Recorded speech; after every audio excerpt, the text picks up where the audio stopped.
En el funeral de los gemelos, después de que murieron mientras dormían, mi nuera dijo: Dios se los llevó porque sabía que no debían existir en esta familia. Los parientes asintieron de acuerdo. Mi hijo se quedó callado. Entonces, mi nieto de 8 años jaló la sotana del pastor y preguntó: «Padre, ¿debo decirle a todos lo que mi mamá puso en los biberones de los bebés?». La sala entera quedó en silencio absoluto. Me alegra que estés aquí. Si estás viendo este video, dale like. Suscríbete al canal y cuéntame en los comentarios desde dónde escuchas mi historia de venganza. Quiero saber hasta dónde ha llegado. Estaba de pie en medio de la iglesia, escuchando las campanas de la mañana repicar lentamente, cada tañido resonando como un susurro de Dios, pero incapaz de calmar el corazón que se me hacía pedazos en el pecho. Hoy era el funeral de Valeria y Tomás, mis 2 pequeños nietos gemelos, angelitos que Dios llamó a su lado antes de tiempo. Yo, Isidora Ramírez, de 63 años, la abuela que les había entregado el corazón entero para amarlos, ahora estaba aquí, frente a 2 pequeños ataúdes de un blanco puro, sintiendo cómo el mundo entero se me venía encima. Los 2 ataúdes estaban justo frente al altar, cubiertos de azucenas y lirios, un aroma dulce pero tan amargo. Mateo, mi hijo mayor y padre de los niños, estaba sentado en la primera fila, con los hombros caídos, abrazando a Camila, su esposa. Ambos tenían los ojos hinchados y rojos de tanto llorar toda la noche. Camila, mi nuera, una muchacha tan buena que la quiero como a una hija, parecía una sombra, con el rostro pálido y las manos entrelazadas con tanta fuerza como si intentara evitar deshacerse en 1000 pedazos. Quería correr a abrazarla, decirle que todo estaría bien, pero mis pies pesaban 1 tonelada, como si estuvieran clavados al piso de la iglesia. Mi dolor no era menor que el de nadie. El lugar estaba a reventar. No quedaba un solo asiento vacío, y varias personas estaban de pie junto a las paredes, con velas en las manos y la mirada baja, pero el ambiente no era para nada silencioso. Los cuchicheos flotaban por todas partes, como un enjambre de abejas que me dejaba sin aire. Familiares, vecinos, los rostros conocidos que solían reír en las reuniones familiares, ahora me miraban de una forma extraña, como si yo fuera una desconocida. Sabía lo que pensaban, lo que decían, aunque nadie se atreviera a decirlo de frente. Aún así, intenté caminar lentamente hacia los 2 ataúdes, y con la mano temblorosa toqué la fría madera. Susurré una oración, con la voz entrecortada: Valeria, Tomás, mis niños, descansen en paz. Pero antes de que pudiera terminar, una voz filosa, dramática pero llena de sarcasmo, me interrumpió. Araceli Domínguez, mi segunda nuera, esposa de Rafael, mi segundo hijo, se levantó de golpe de una de las bancas de en medio. Llevaba un vestido negro impecable y sostenía un pañuelo de seda blanco, con el que se tocaba el rabillo del ojo como una actriz en un escenario. Pero en esos ojos no había ni una sola lágrima. Levantó la cara, me miró directamente y dijo, con cada palabra clara y resonando en toda la iglesia: Dios se los llevó porque sabía que no debían existir en esta familia. Esta familia está podrida. Esas palabras fueron como una puñalada directa al corazón. Me quedé helada, sin aliento, como si me hubieran robado todo el aire. Los murmullos a mi alrededor estallaron, más fuertes, más intensos. Algunas personas asentían, como si Araceli acabara de revelar una gran verdad. Yolanda Fierro, mi tercera nuera, esposa de Octavio, mi hijo menor, que estaba sentada frente a ella, le tocó el hombro a Araceli, y su mirada y un leve asentimiento eran una señal de apoyo silencioso. Las miré a esas 2 mujeres jóvenes a las que había intentado querer como a mis propias hijas, y ahora estaban ahí, como si me apuntaran con un arco y una flecha. Una tía sentada cerca de mí susurró, pero lo suficientemente alto para que yo oyera: a lo mejor tiene razón. Doña Isidora era la que más los cuidaba. A lo mejor se le pasó algo. Esa frase fue como echarle gasolina al fuego, y toda la iglesia se encendió con miradas acusadoras. Sentí cada una de esas miradas como cuchillos invisibles atravesándome. ¿Qué estaban pensando? ¿Que yo, la abuela que pasó noches en vela meciendo a esos 2 niños, podría haber hecho algo mal? Que yo, que les di todo mi amor a Valeria y a Tomás, ¿podría ser la causa de su partida? Me giré hacia Rafael, esperando que dijera algo, lo que fuera, para defender a su madre. Pero Rafael solo agachó la cabeza, con las manos apretadas sobre sus rodillas, sin decir una palabra. Su silencio fue como un martillazo en la cabeza. De verdad quería preguntarle por qué no decía nada. ¿Por qué dejaba a su madre ahí parada, sola, frente a esas acusaciones tan crueles? Pero me quedé quieta, apretando la tela de mi vestido de luto, sintiendo una ola de humillación que me ahogaba. Araceli no se detuvo. Continuó, con un tono triunfante, como si estuviera en un tribunal. Esta es una lección que Dios nos manda cuando en la familia hay soberbia y falta de responsabilidad. Cada palabra que decía era una piedra que me lanzaba, haciéndome tambalear. Miré al padre Esteban Cruz, el párroco al que siempre había respetado, esperando que interviniera, que calmara este ambiente asfixiante. Pero él solo carraspeó, con el rostro confundido, y desvió la mirada, como si no quisiera meterse. Que me evitara de esa forma solo hizo que mi corazón se sintiera más pesado. Entre todas esas palabras, escuché el sollozo ahogado de Camila. Se aferró al hombro de Mateo, con los ojos enrojecidos, pero sin poder decir nada. Quise correr hacia ella, abrazarla, decirle que yo estaba ahí, que me dolía tanto como a ella, pero no podía moverme, como si mi cuerpo entero se hubiera congelado por las miradas y las palabras a mi alrededor. El funeral de mis 2 pequeños nietos, de los angelitos que se fueron sin haber vivido, debía ser un lugar para llorarlos, para despedirlos con amor. Y ahora se había convertido en un juicio público, y yo, su pobre abuela, era la acusada, justo frente a los ataúdes de mis propios nietos. Los recuerdos de hace 2 años regresaron de golpe, como olas violentas que arrasaban con todo, sacándome de ese aire sofocante de la iglesia donde acababan de convertirme en una criminal. Cerré los ojos, y la imagen de don Ezequiel, mi difunto esposo, apareció tan clara como si todavía estuviera ahí, con su sonrisa amable y su voz profunda y cálida. Aquel día, cuando Ezequiel murió de repente por un infarto, sentí que el cielo se me caía encima. Su funeral también fue en esta misma iglesia, con la luz colándose por los vitrales de colores, pero en ese entonces el ambiente no era tan pesado como hoy. Mis hijos, Mateo, Rafael y Octavio, todavía estaban a mi alrededor, abrazándonos en el dolor de haber perdido a su padre. Recuerdo cada detalle. Mateo me apretaba la mano, Rafael me susurraba que él se haría cargo de la familia en lugar de su papá, y Octavio, aunque era el más chico, intentaba ser fuerte para que yo no me preocupara. En ese momento pensé que, aunque había perdido a Ezequiel, todavía tenía a mis hijos, todavía tenía una familia a la que amar y proteger. Me dije a mí misma que tenía que ser fuerte, convertirme en su apoyo, proteger la tierra que Ezequiel nos dejó, esa tierra que le costó el sudor de toda una vida construir. Lo intenté, de verdad que lo intenté.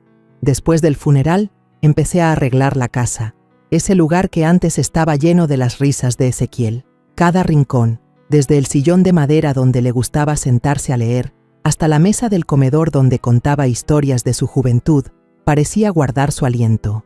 Conservé todo, como una forma de aferrarme a él y de recordarme a mí misma que tenía que seguir viviendo, por mis hijos, por mi familia. A menudo llamaba a mis 3 hijos para que vinieran a cenar. Cocinaba los platillos que a Ezequiel le encantaban, como los tamales con mole que él siempre decía que me salían mejor que en cualquier restaurante. Esas comidas, aunque él ya no estaba, seguían llenas de risas.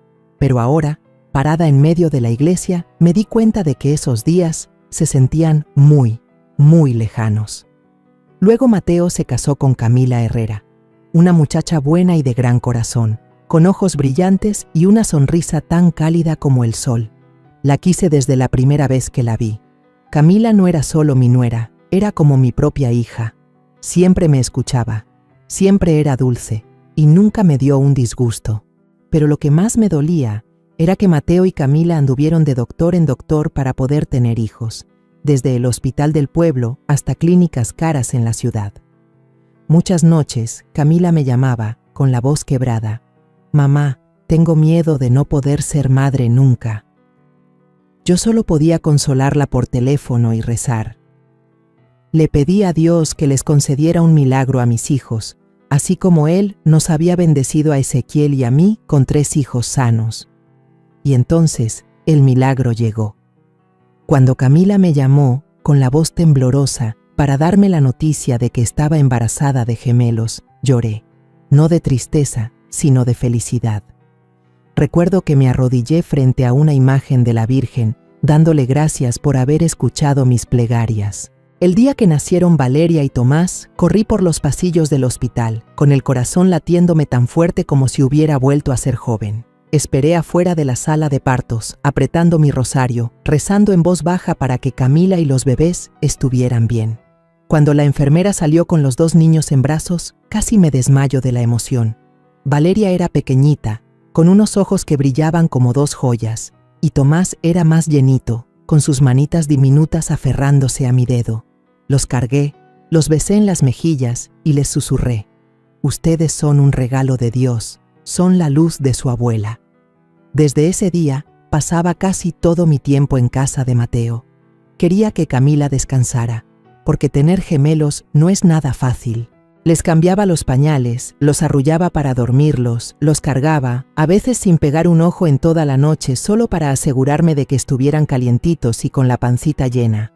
Me sentaba junto a sus cunas, cantándoles las canciones de cuna que mi madre me cantaba, contándoles cuentos de hadas sobre príncipes valientes y princesas.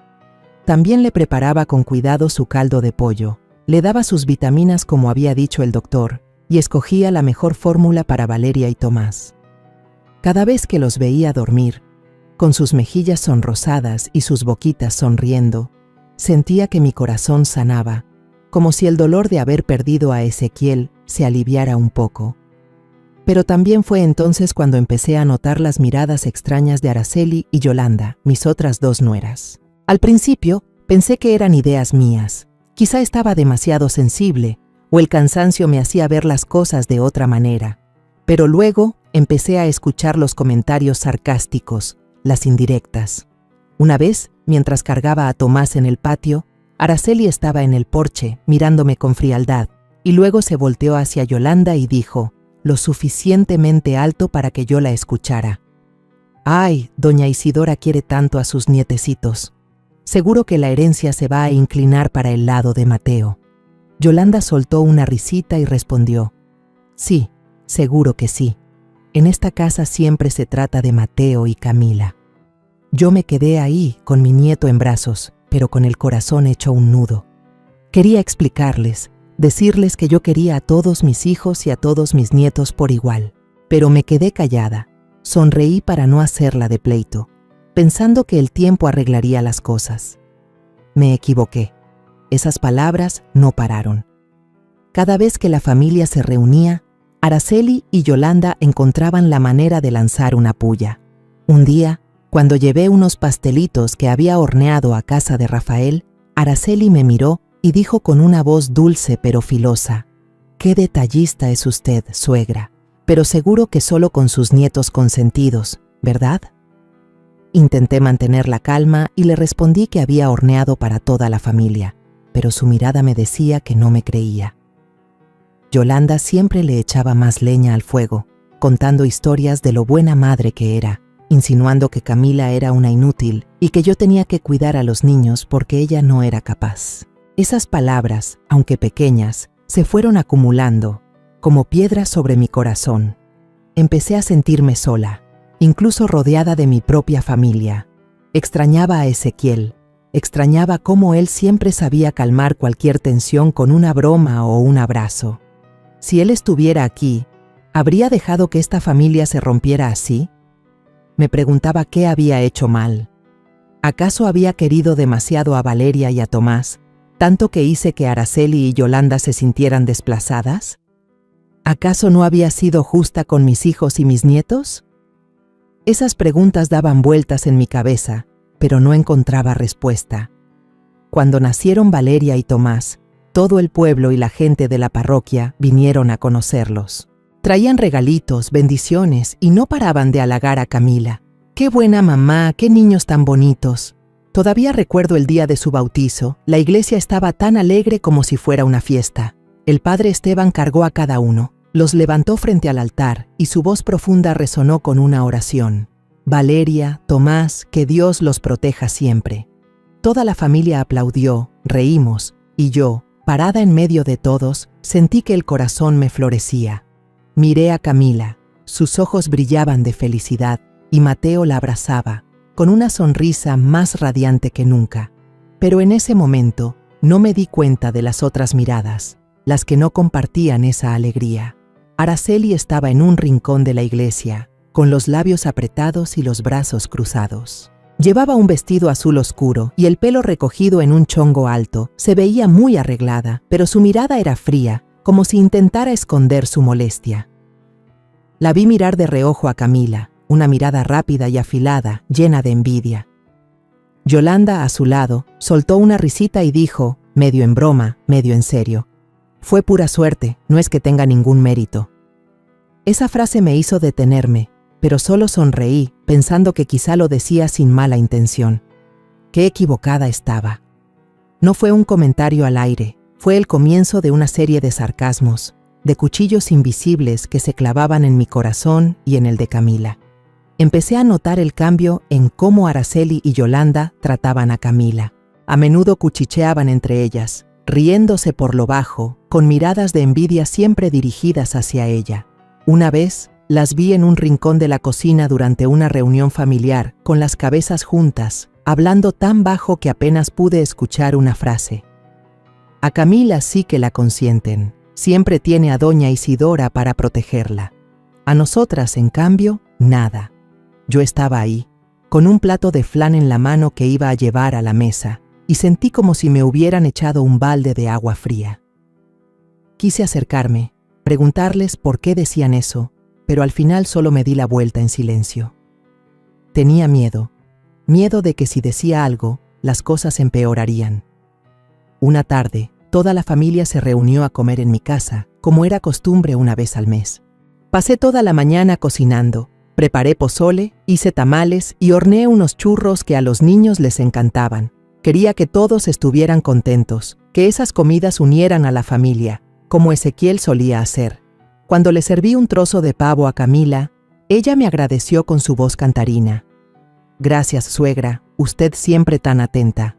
Pero justo en ese momento, Yolanda habló, lo suficientemente alto para que toda la mesa la oyera. «¿Será que la consentida es la familia del mayor, verdad, mamá?» El ambiente se tensó de repente, como si alguien hubiera tirado un jarro de agua helada sobre la mesa. Rafael agachó la cara y siguió comiendo, como si no quisiera involucrarse. Octavio fingió toser y cambió de tema. Yo intenté sonreír y dije: «Yo los quiero a todos. Con que ustedes sean felices, yo soy feliz». Pero por dentro sentí una ola de inquietud, como si algo estuviera creciendo en silencio, listo para destruirlo todo. Después de esa comida, Yolanda empezó a criticar a Camila cada vez más abiertamente. Una vez, cuando Valeria lloraba en su cuna, Camila corrió a calmarla, pero Yolanda se quedó parada, de brazos cruzados, y dijo con una voz dulce pero cortante: «Los niños lloran porque la mamá no sabe calmarlos. Si supiera cuidarlos, no harían tanto berrinche». Camila solo bajó la cabeza, con los ojos rojos por el cansancio y la presión, pero aún así forzó una sonrisa. Vi cómo se le llenaban los ojos de lágrimas y sentí un nudo en el estómago. Me pregunté, ¿por qué mi familia se había vuelto así? Araceli tampoco se quedaba atrás. A menudo contaba sus historias de cuando mis hijos eran bebés, presumiendo lo buena madre que había sido, que sus hijos nunca se enfermaban ni lloraban. Cuando Iker nació, yo me desvelaba todas las noches, pero él siempre fue un niño muy bueno, decía, mirando de reojo a Camila, como queriendo decir que ella no era una madre competente. Una vez, sin querer, escuché a Araceli susurrarle a Yolanda en la cocina: «Si no fuera por doña Isidora, no tendríamos que vivir siempre a la sombra de Mateo y Camila». Esa frase fue como una daga en mi corazón. Me quedé paralizada, con una jarra de agua en la mano, sintiendo que el mundo daba vueltas. ¿Pensaban que yo tenía favoritismos? ¿Que solo quería a Mateo y a Camila? Quise entrar, decirles que yo amaba a todos mis hijos y nietos por igual, que había dedicado mi vida a mantener esta familia unida. Pero me quedé ahí, inmóvil, mientras las lágrimas caían en silencio. Poco a poco, esos sarcasmos se volvieron costumbre. Cada vez que la familia se reunía, siempre había algún comentario hiriente, alguna mirada crítica. Un día, cuando llevé una ropita vieja de Ezequiel que había arreglado para ponérsela a Tomás, Araceli me miró y sonrió con desdén. ¡Qué detallista con sus nietos consentidos! ¿Eh? Mi Iker nunca recibió nada de esto. Traté de explicarle. Yo les arreglo ropa a todos los niños, no solo a él. Cuando Iker era bebé, también lo hacía. ¿No te acuerdas? Pero ella simplemente se dio la vuelta, como si no quisiera escuchar. Yolanda añadió: «No se preocupe, suegra. Guárdelo todo para el mayor. Nosotros podemos solos». Esas palabras, aunque pequeñas, se fueron acumulando, como gotas que llenan un vaso hasta derramarlo. Empecé a sentirme asfixiada, como si la casa que tanto amaba se hubiera convertido en un campo de batalla, donde tenía que cuidar cada palabra, cada gesto. Y entonces llegó el día en que mi vida se derrumbó. Esa mañana, cuando los primeros rayos de sol apenas se asomaban por los tejados, me despertaron unos golpes desesperados en la puerta, como si alguien estuviera golpeando mi propio corazón. Salté de la cama, con una angustia terrible. Al abrir, vi a Beatriz Muñoz, la mamá de Camila, parada ahí, con la cara tan blanca como el papel, los ojos desorbitados y la voz rota. «Isidora, ven rápido, los niños. Algo les pasó». Sentí que la sangre se me helaba. Sin preguntar más, agarré el primer rebozo que encontré y salí corriendo a la calle, casi perdiendo las chanclas. Sentía que las plantas de los pies me quemaban y el corazón me latía tan fuerte que parecía que se me iba a salir del pecho. Corrí, sin pensar en nada más que en llegar a casa de Mateo, donde Valeria y Tomás me esperaban. Cuando entré a la casa, la escena que vi me dejó sin vida. Camila estaba derrumbada en el suelo, abrazando a Valeria con fuerza, gritando hasta quedarse sin voz. «¡Mi niña, despierta, por favor!». Sacudía a la bebé, pero Valeria no se movía, con los ojos cerrados y el rostro tan pálido como el de una muñeca de porcelana. A unos pasos, en su cuna de madera, Tomás yacía inmóvil, con sus manitas caídas a los lados, sin un rastro de aliento. Mateo estaba arrodillado a su lado, con la mirada perdida, los labios temblorosos y las manos aferradas al barandal de la cuna, como si intentara sujetar algo que ya se había ido. «No, no puede ser», murmuraba, con una voz que se deshacía en el aire. Álvaro Herrera, el papá de Camila, estaba sentado en un rincón, con la cabeza entre las manos, rezando en voz baja: «Dios mío, sálvalos, por favor».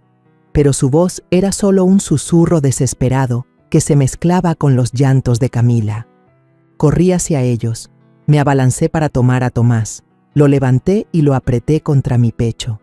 Su cuerpecito estaba helado, rígido, ya no tenía el calor de los días en que lo cargaba mientras sonreía dormido.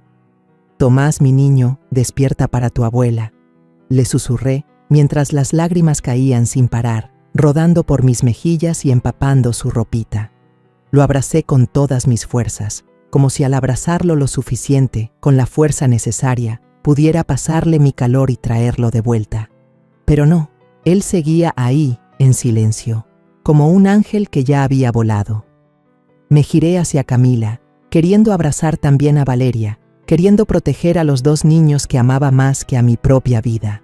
Pero Camila solo gritó, con una voz desgarradora: «Mamá, ¿por qué? ¿Por qué se fueron? Hice todo lo que pude». No pude responderle, solo la abracé, dejando que nuestras lágrimas se mezclaran. Los vecinos empezaron a llegar. El sonido de sus pasos apurados se escuchaba afuera. Alguien gritó: «¡Llamen a un doctor, rápido!». Otra persona marcó deprisa un número en su teléfono, con la voz temblorosa mientras hablaba con la clínica. Escuché murmullos a lo lejos.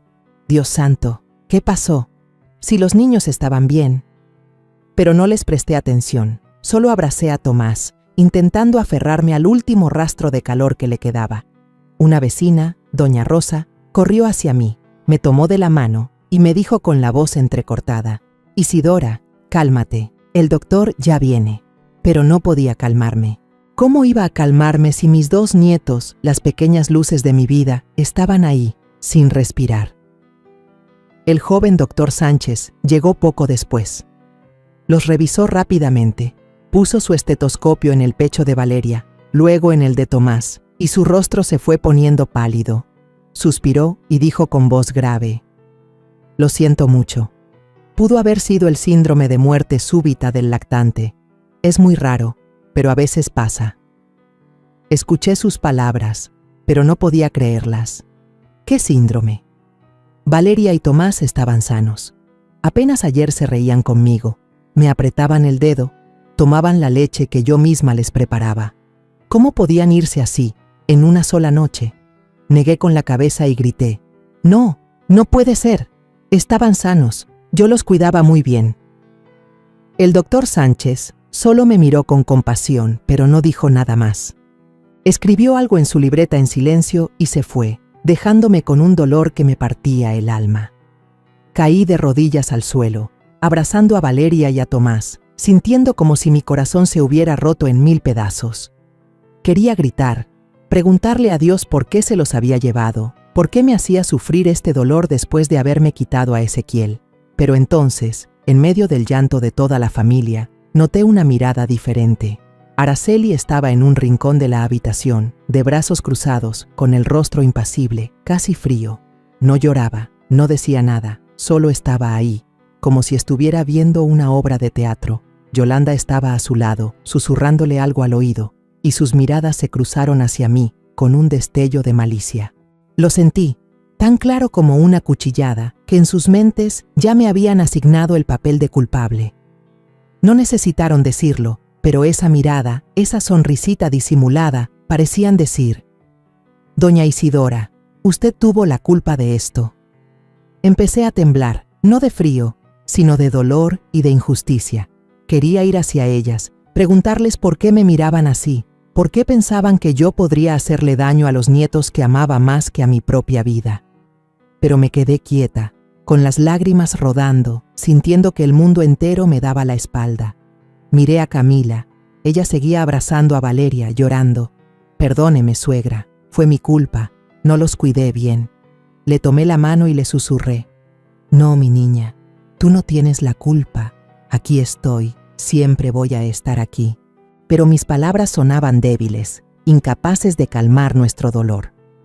Los vecinos seguían entrando y saliendo en silencio, ofreciendo palabras de consuelo, pero yo no escuchaba nada. Solo veía a Araceli y a Yolanda, paradas ahí, cuchicheando, sin quitarme los ojos de encima. Recordé sus comentarios sarcásticos de antes, sus indirectas sobre mis favoritismos hacia Mateo y Camila, y ahora empecé a entender que su envidia no se detenía en las palabras. Había algo en su mirada, algo oscuro, que me oprimía el corazón.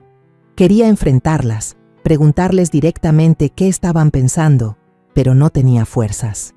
En medio del llanto y el caos, sentí claramente que me habían arrinconado, que me habían puesto la etiqueta de culpable sin una sola explicación. Miré a Mateo, esperando que dijera algo, pero él solo estaba sentado, con los ojos vacíos, todavía aferrado a la cuna. Álvaro, el papá de Camila, se levantó y me puso una mano en el hombro, con la voz temblorosa. Isidora, tenemos que ser fuertes. Por Mateo, por Camila. Pero yo sabía que él también estaba destrozado por dentro, también buscando una respuesta para esta tragedia.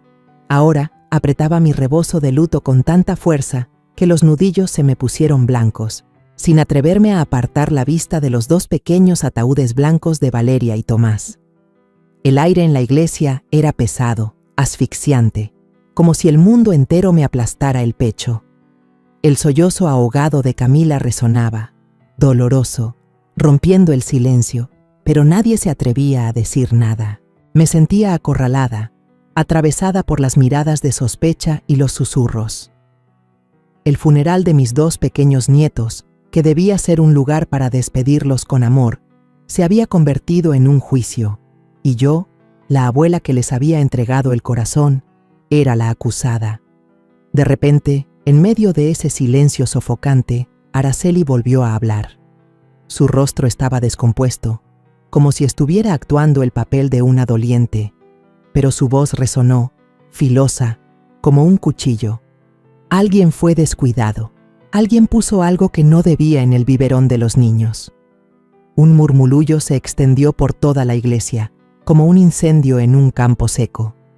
Todas las cabezas se giraron, y las miradas de sospecha se clavaron directamente en mí. Sentí que me faltaba el aire, como si me lo hubieran robado. Araceli, a quien una vez intenté querer como a una hija, ahora estaba ahí, señalándome, convirtiéndome en la culpable frente a todos. Yolanda también se levantó, y con su voz chillona la secundó. Yo también noté que cada vez que doña Isidora cargaba a los niños, algo era diferente. ¿Quién sabe qué les haría? Sus palabras fueron como echarle más leña al fuego. Los murmullos a mi alrededor crecieron, como un enjambre furioso. Una tía lejana, sentada a unas bancas de mí, susurró lo suficientemente alto para que yo la oyera. A lo mejor confundió la medicina con un somnífero. Ya está grande, con la vista cansada y las manos temblorosas. Es fácil equivocarse. Otra persona chasqueó la lengua, con un tono sentencioso. Seguro les dio la fórmula equivocada. ¿Quién sabe en qué estaría pensando? Cada palabra, cada mirada, eran como navajas afiladas que se clavaban en mi alma, haciéndome querer gritar para defenderme, pero tenía un nudo en la garganta y solo un sollozo se me escapó. Abrí la boca, intentando explicar, intentando decirles lo cuidadosa que había sido, cuánto había amado a Valeria y a Tomás, pero no me salió ni un sonido. Miré al padre Esteban Cruz, esperando que él interviniera, que pusiera un poco de orden en ese caos. Frunció el ceño, carraspeó, y con una voz grave pero débil, dijo: «Por favor, mantengan la compostura, esto es un funeral». Pero sus palabras no tuvieron fuerza. Araceli avanzó unos pasos hacia el altar, sacó su pañuelo y se secó una lágrima invisible. Actuaba tan bien, tan increíblemente bien, que hizo que toda la iglesia creyera que estaba sufriendo, mientras que yo, la que estaba verdaderamente destrozada, me convertía en la sospechosa. «Dios castiga la soberbia», continuó Araceli, con un tono triunfante, como si estuviera en un tribunal. «Hay quienes creen que lo saben todo, que son las mejores para criar niños, pero fue esa terquedad la que les quitó la vida a 2 angelitos». Esas palabras fueron como un mazo sobre mi cabeza. Empecé a temblar, apretando la tela de mi vestido con tanta fuerza que la arrugué. Quería gritar. Yo no hice nada malo, los amaba más que a mi propia vida. Pero me quedé ahí, inmóvil, sintiendo que mi corazón caía en un pozo sin fondo. Un suave amén se escuchó desde el fondo, como si toda la iglesia estuviera de acuerdo con la acusación de Araceli. Me giré y vi a Nancy, la prima de Araceli, asintiendo, con una mirada fría, como si estuviera lista para testificar en mi contra. Camila rompió a llorar, dejándose caer sobre el hombro de Mateo, con las manos temblorosas abrazándolo. La miré, queriendo correr hacia ella, abrazarla y decirle que yo no tenía la culpa, que juntas saldríamos de esto. Pero Mateo estaba paralizado, con la mirada vacía fija en los 2 ataúdes, sin decir una palabra. Me volví hacia Álvaro Herrera, el padre de Camila, esperando que él se levantara, que dijera algo para defenderme. Se puso de pie, a punto de hablar, pero Beatriz, su esposa, lo detuvo del brazo y le susurró: «No, Álvaro, no hagas esto más grande». Él se sentó, con el rostro lleno de impotencia, y sentí que el mundo entero me daba la espalda. Los murmullos eran cada vez más fuertes, como una marea creciente. «Seguro que confundió la medicina», dijo alguien. «A lo mejor les dio la fórmula equivocada. ¿Quién sabe?», añadió otro. Quería demostrarles, decirles lo cuidadosa que había sido, que había revisado cada gota de leche, cada vitamina, tal como lo había recetado el doctor. Pero nadie quería escuchar. Habían elegido creerle a Araceli, creer en sus miradas venenosas y sus indirectas. Me sentía acorralada, rodeada de cuchillos invisibles, sin escapatoria. Me giré hacia Rafael, mi segundo hijo, el esposo de Araceli. Mi mirada era una súplica, como la de alguien que se ahoga y busca una rama para salvarse. Lo miré a los ojos, esperando que al menos él se levantara, que dijera una palabra justa, que defendiera a su madre de esas acusaciones malvadas. Pero Rafael solo agachó la cabeza, con las manos fuertemente entrelazadas sobre sus rodillas, como si intentara contener algo. No levantó la vista, no me miró, no dijo una sola palabra. Su silencio fue como un cuchillo helado que se hundió en mi alma, doliendo más que todos los sarcasmos de Araceli. Vi una leve sonrisa de satisfacción en los labios de Araceli, como si el silencio de Rafael fuera parte de su plan. Miró a su esposo, y su mirada pareció ordenarle: «Quédate callado, todo está saliendo como quiero». Solté un sollozo ahogado y lo llamé en voz baja: «Rafael». Mi voz sonó temblorosa, débil, como una última plegaria, pero solo el vacío me respondió. Rafael seguía con la cabeza gacha, sus hombros temblaban ligeramente, pero no emitió ningún sonido. Sentí que el corazón se me estrujaba, como si el mundo se estuviera derrumbando frente a mí. Este era el hijo que había cargado desde que era un bebé, por el que me había desvelado cuando se enfermaba, al que había llevado de la mano por las calles del pueblo, y ahora, cuando más lo necesitaba, elegía el silencio, dejándome sola ante la injusticia. Me giré hacia Octavio, mi hijo menor, el esposo de Yolanda. Estaba sentado en la fila de enfrente, no muy lejos, pero evitaba mi mirada, como si yo fuera una extraña. Miraba fijamente las baldosas del suelo, como si pudieran esconderlo de la tormenta que se avecinaba. Yolanda le apretaba la mano con fuerza, sus dedos clavándose en su piel, como una señal: «No te metas». Vi su mirada, fría y calculadora, como si estuviera disfrutando de verme acorralada. Octavio, mi hijo pequeño al que tanto había mimado, al que le cantaba para dormir, ahora también me daba la espalda, sin una palabra, sin una mirada. Su silencio fue otro cuchillo, clavándose profundamente en mi corazón, haciéndome querer gritar, pero no podía. Una tía abuela detrás de mí susurró, lo suficientemente alto para que yo la oyera: «Si sus hijos no la defienden, por algo será». Esa frase resonó en mi cabeza, más pesada que cualquier acusación anterior. Me estremecí, sintiendo que todo mi cuerpo temblaba de dolor y humillación. ¿Qué había hecho mal? Había sacrificado mi vida entera para criar a mis hijos, para mantener a esta familia unida después de que Ezequiel se fue. Y ahora esos mismos hijos me dejaban sola para enfrentar las calumnias, las miradas de sospecha. Quería gritarles, preguntarles por qué, pero tenía la garganta cerrada y solo las lágrimas rodaban por mis mejillas. Miré a Mateo, mi hijo mayor, en quien siempre había confiado como el pilar de la familia. Pero él estaba inmóvil, con la mirada vacía fija en los dos pequeños ataúdes de Valeria y Tomás. No dijo nada, no refutó, no se levantó a defender a su madre. Camila, a su lado, sollozaba, tratando de decir algo para desmentir las acusaciones, pero su voz se perdía en el murmullo de los familiares. «Doña Isidora, no es cierto», susurró Camila, pero sus palabras eran demasiado débiles. Nadie las escuchó. Quise correr a abrazarla, decirle que sabía que ella me creía, pero no podía moverme. Mis pies estaban clavados al piso de la iglesia y mi corazón se deshacía en pedazos. Vi que el padre Esteban miró a Rafael con una expresión de esperanza, como si esperara que dijera algo para calmar la situación, pero Rafael permaneció en silencio, con la cabeza gacha, como si quisiera desaparecer. Con cada segundo que pasaba, los cuchicheos de los familiares se hacían más fuertes, como una marea creciente. «Seguro que sí. Fue doña Isidora la que hizo algo», dijo uno. «Si no tuviera la culpa, ¿por qué no se defiende?», añadió otro. El pecho se me oprimió. Sentí que me faltaba el aire.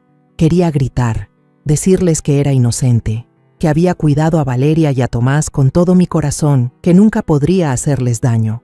Pero me quedé ahí, temblando, con las manos aferradas a mi rebozo, sintiendo que el mundo entero me daba la espalda. Las lágrimas rodaban por mis mejillas Pero ya no eran por el dolor de mis nietos, sino por la desesperación de darme cuenta de que estaba completamente sola.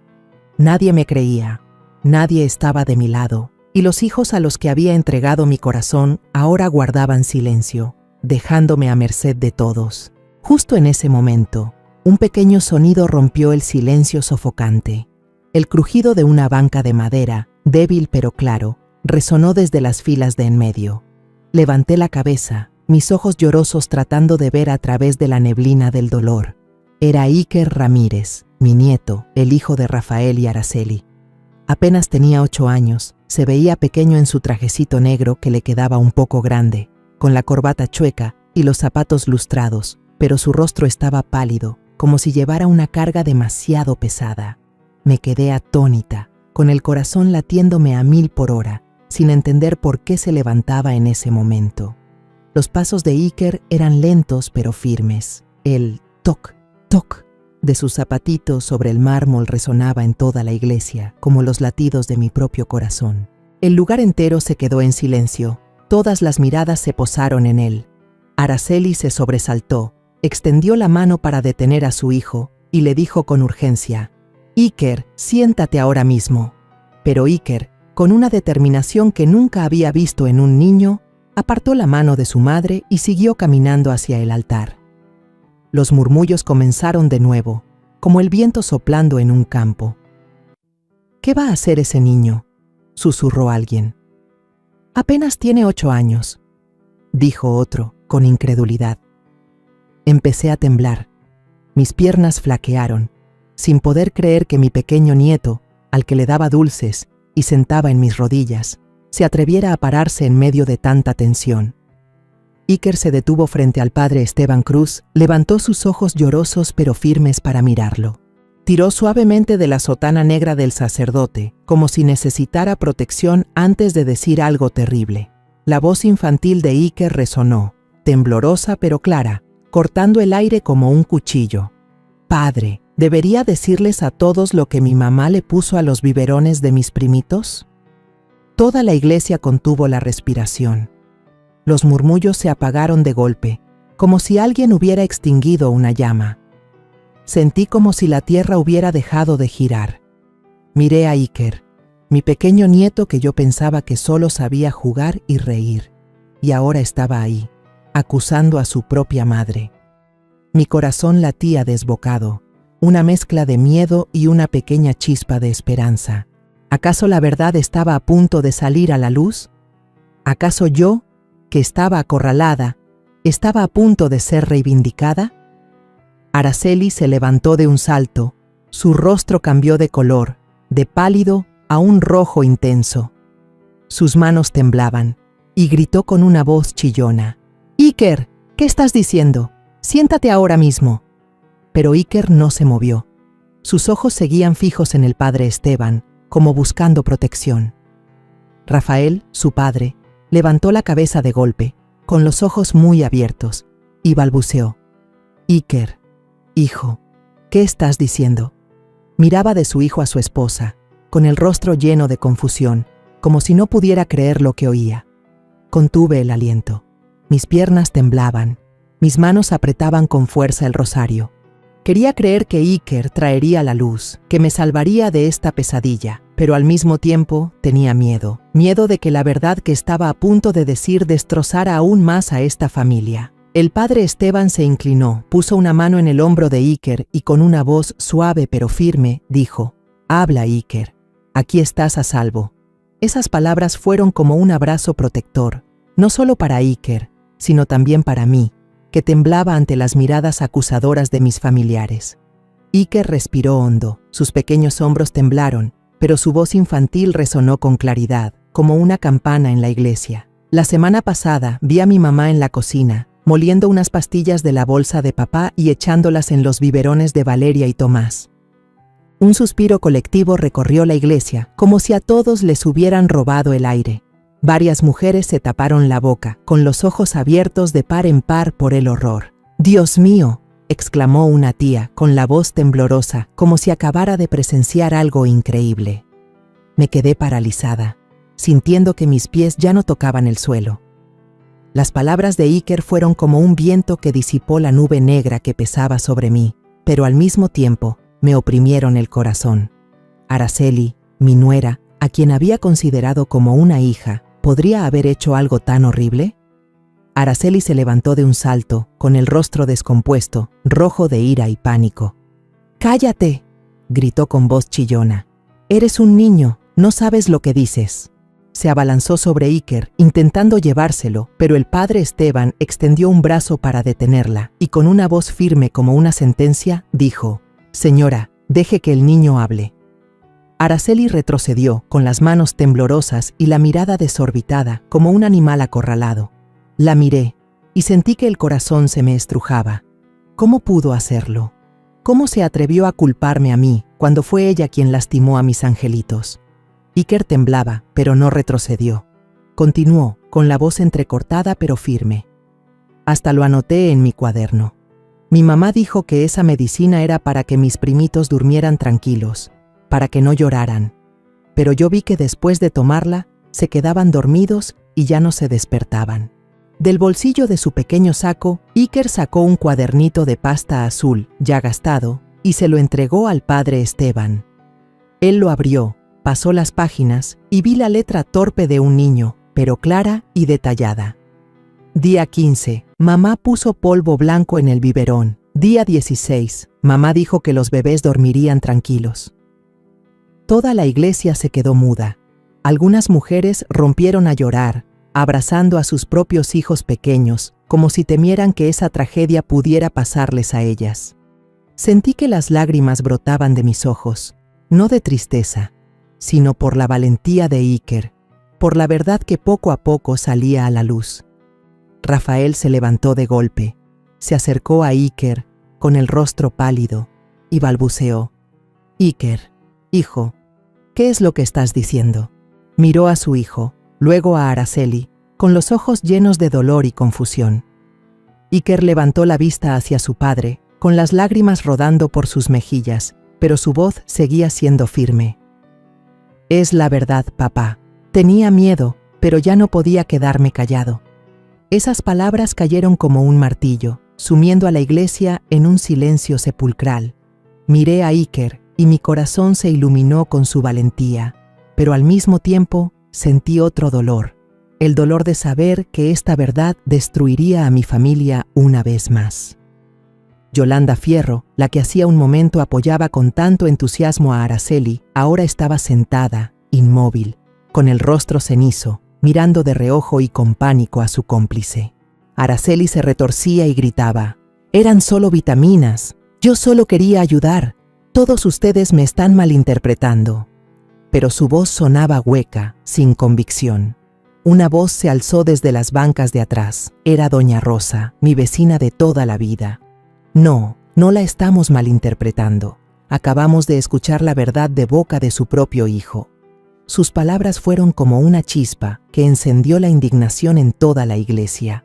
Las mismas personas que habían asentido a las acusaciones de Araceli ahora se giraban para mirarme, con los ojos llenos de arrepentimiento y furia. «Dios mío, ¿cómo pudo?», susurró alguien. «¡Qué maldad!», exclamó otro.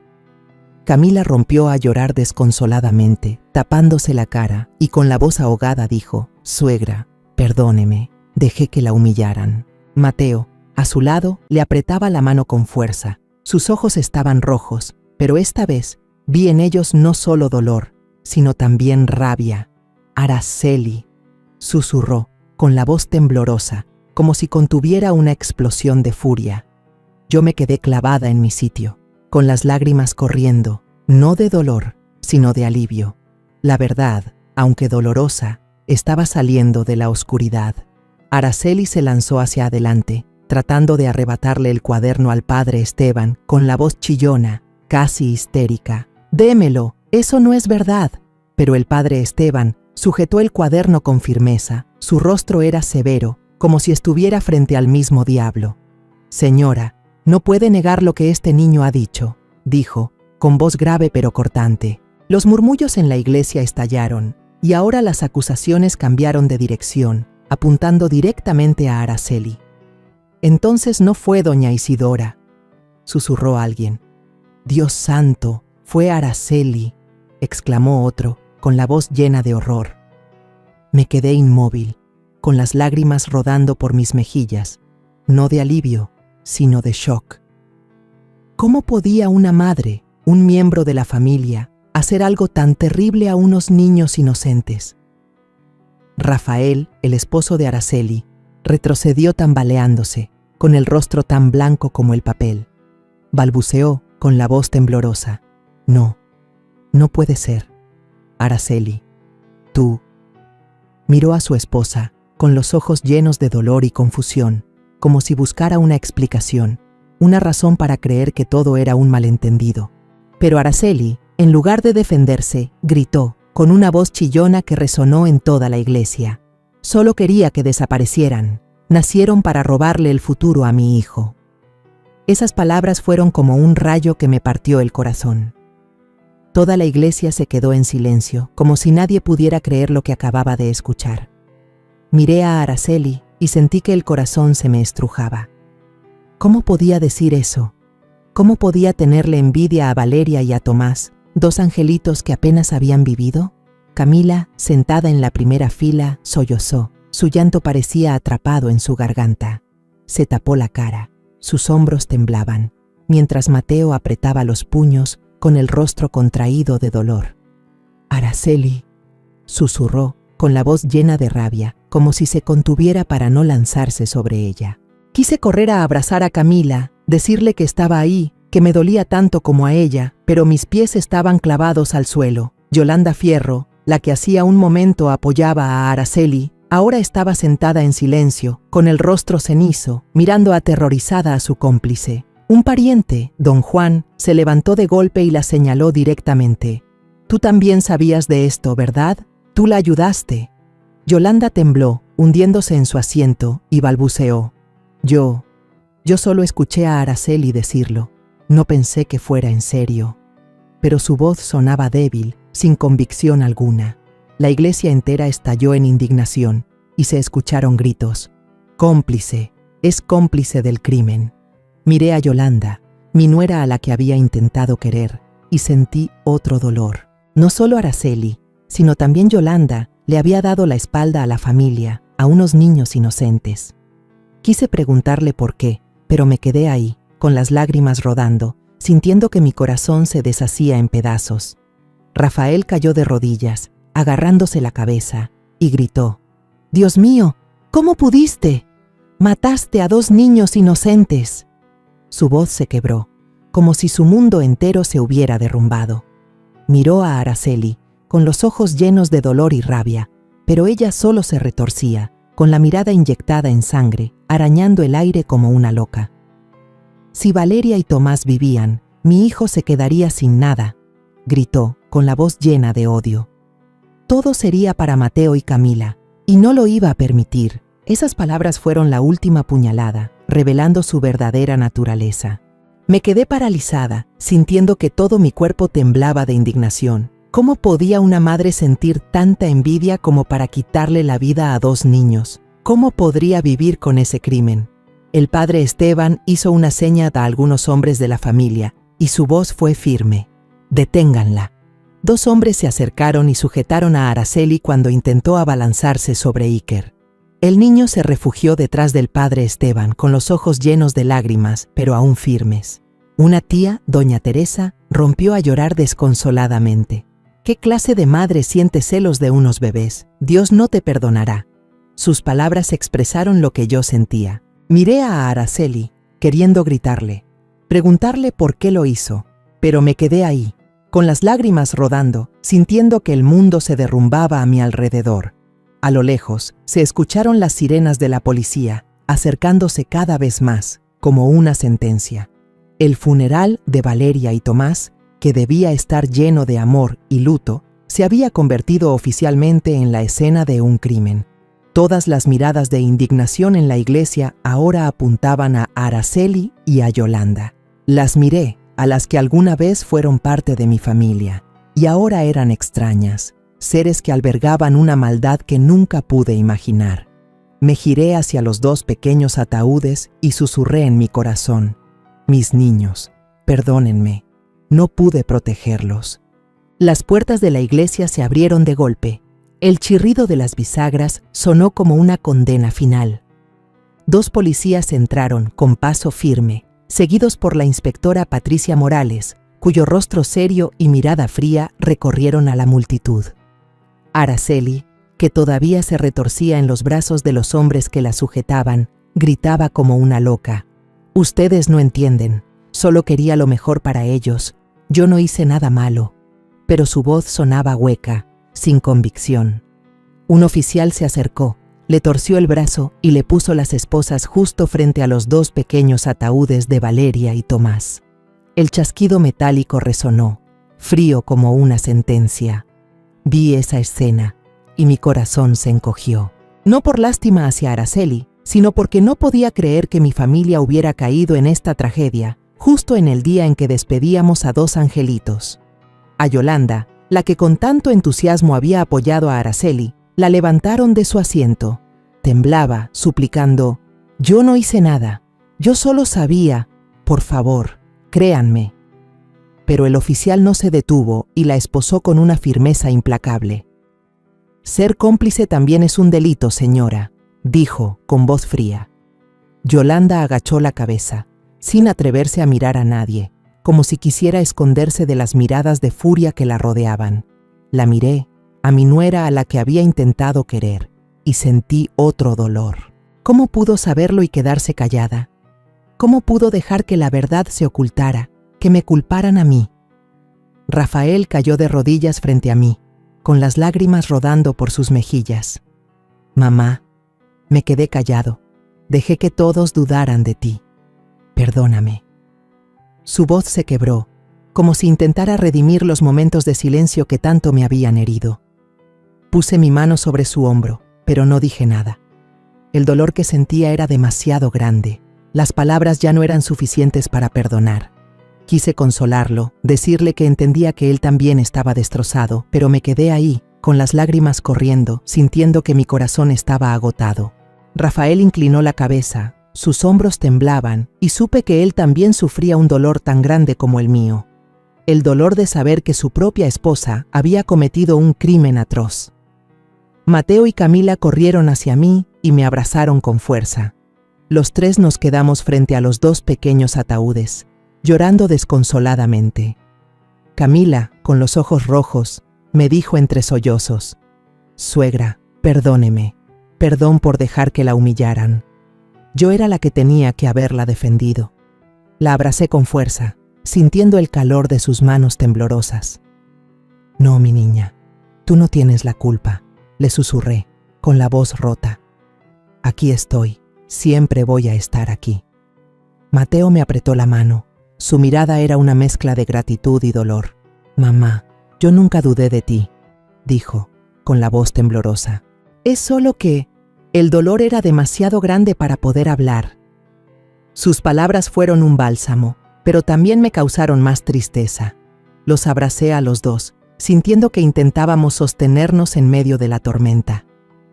El llanto se extendió por toda la iglesia. Los familiares, los que habían creído las palabras de Araceli, ahora agachaban la cabeza, con los ojos llenos de vergüenza. Doña Rosa, mi vecina de toda la vida, se acercó, me tomó de la mano y me dijo con la voz temblorosa: «Isidora, nos equivocamos. Le creímos a la persona equivocada. Por favor, perdónanos».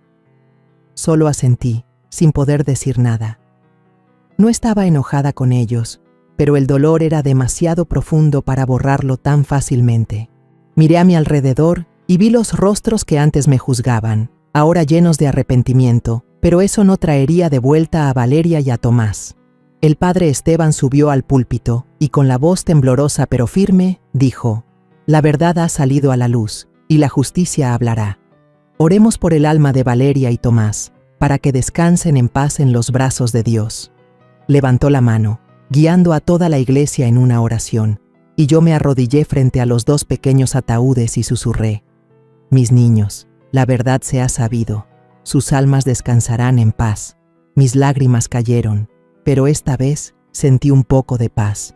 no porque me hubieran reivindicado, sino porque mis nietos habían recibido justicia, gracias a la valentía de Iker. Un policía se acercó y recogió el cuaderno y las pruebas de Iker. El niño se escondía detrás del padre Esteban, con el rostro todavía pálido, pero con una expresión de alivio. Miré a Iker, queriendo correr a abrazarlo, agradecerle por haberme salvado, por haber salvado la verdad, pero me quedé quieta, aferrada a mi rosario.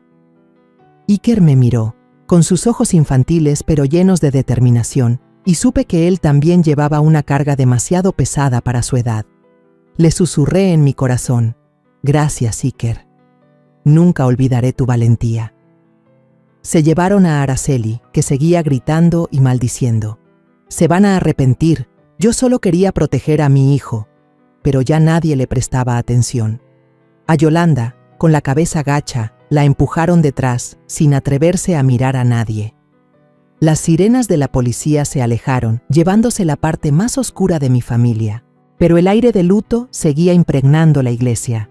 Miré los dos ataúdes, pensé en Valeria y Tomás, en sus sonrisas, en sus manitas pequeñas, y mi corazón volvió a encogerse. En medio de ese dolor, sentí un pequeño rayo de luz. La verdad había salido a la luz, no gracias a mí, sino a un niño, Iker, quien me enseñó que el silencio ante la maldad solo la hace más fuerte. Me dije a mí misma: perdí a 2 nietos, pero la verdad triunfó, y llevaré esta lección conmigo toda la vida, como un legado doloroso pero real. Miré a Mateo y a Camila, y vi en sus ojos, aunque llenos de dolor, un amor inmenso.